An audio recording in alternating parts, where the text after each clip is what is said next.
Hello, everybody. I'd like to take this time and the opportunity to hopefully inspire you to think about how we can do things a little differently as we start to come out of this COVID pandemic.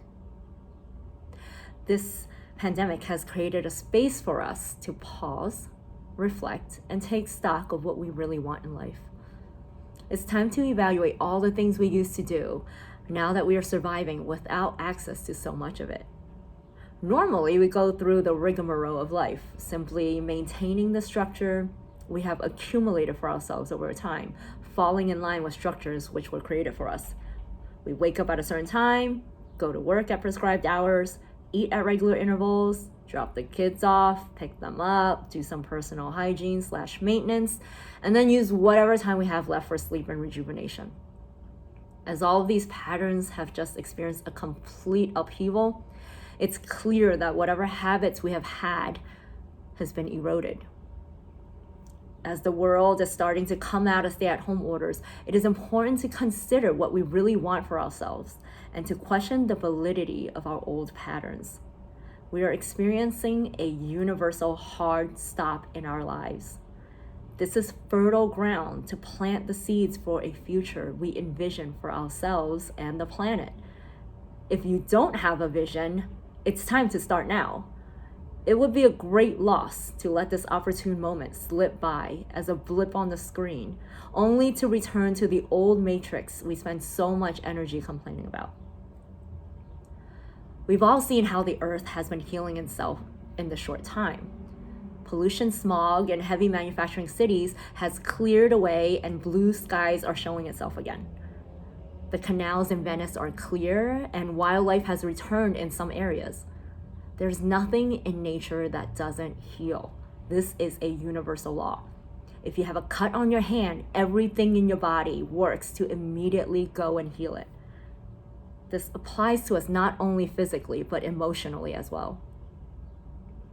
There are some reasons why people don't heal at times, but that's not what I want to focus on right now.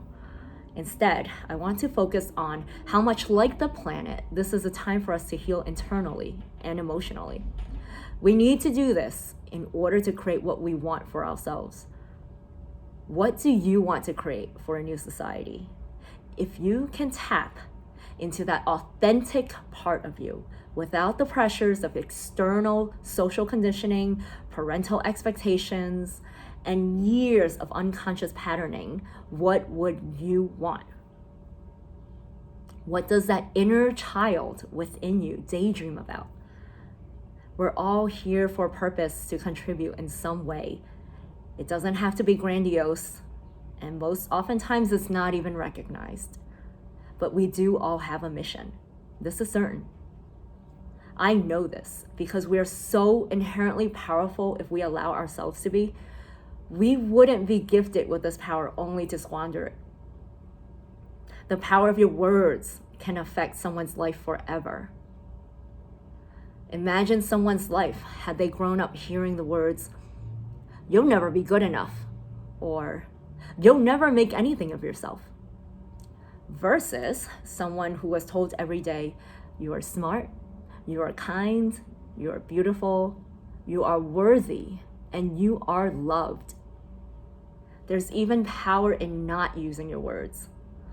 The moments we neglect to stand up for ourselves or for what's right are the moments that we ruminate over and over again in our minds, keeping ourselves up at night, wondering how we allowed ourselves to betray our values.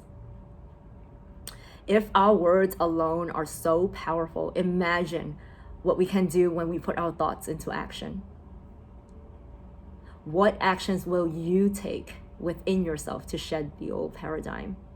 How will you be complicit with the changes that are already happening on the planet and in our society to propel it forward?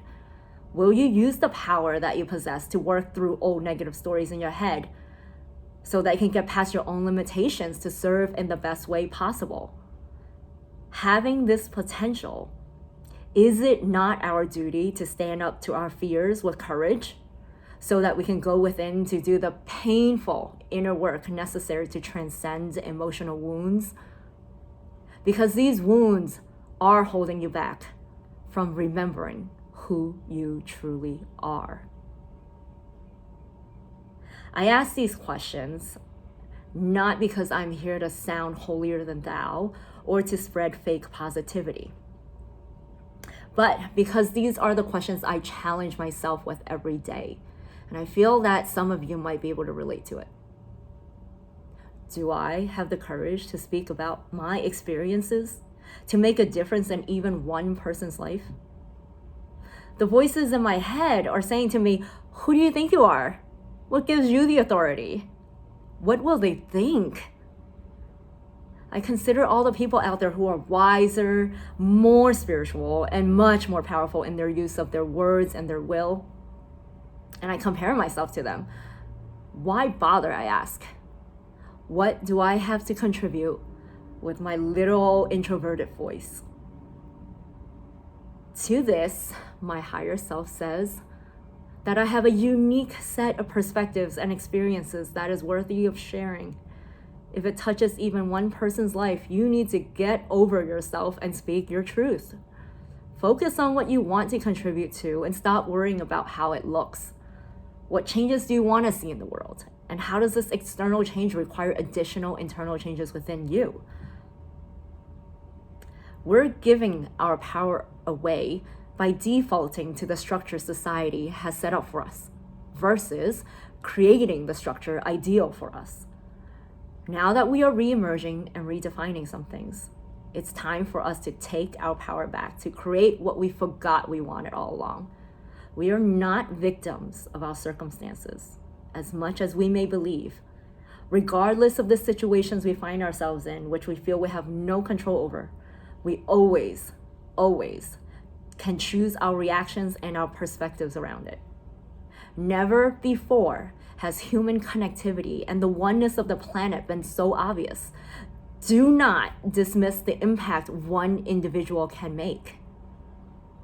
With reflection and an inner journey, we can courageously do the personal healing necessary to make the external changes around us, which is a rippling effect from the inside out.